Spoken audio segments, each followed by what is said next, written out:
A very good evening to you. Thank you for watching Easy Friday. Time for the business news. My name is Betty Kiptum. Kenya is positioning itself as a key player in Africa's growing semiconductor and electronics industry, with over 2.7 million smartphones having been locally assembled. ICT and Digital Economy Principal Secretary, that is Engineer John Tanui, says Kenya is now focusing on modalities of becoming an exporter of smartphones to boost the manufacturing sector. Africa exports limited amounts of finished semiconductors and electronics, with most countries focusing on raw materials and critical minerals for semiconductor production. Kenya, however, is working to shift up the value chain through the establishment of a local smartphone manufacturing plant.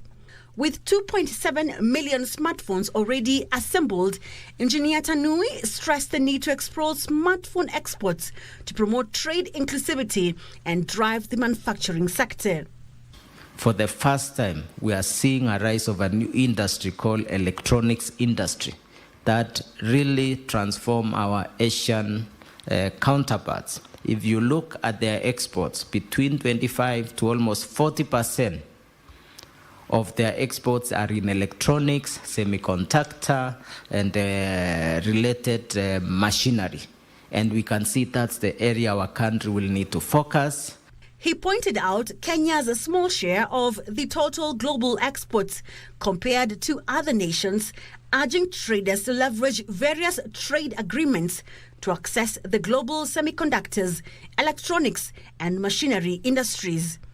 The exports, for example, Malaysia exports 50 times our exports. South Korea exports 100 times our exports.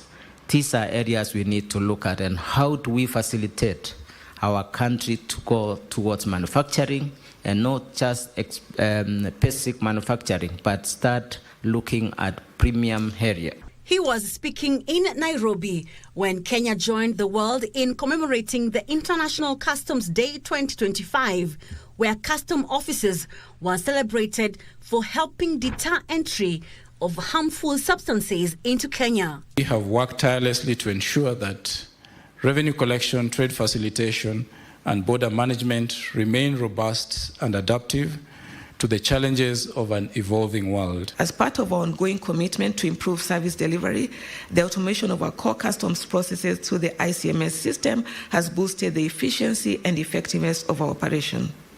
This has led to enhanced compliance and, in turn, improved revenue collection. Weri Mujenga for Easy Friday.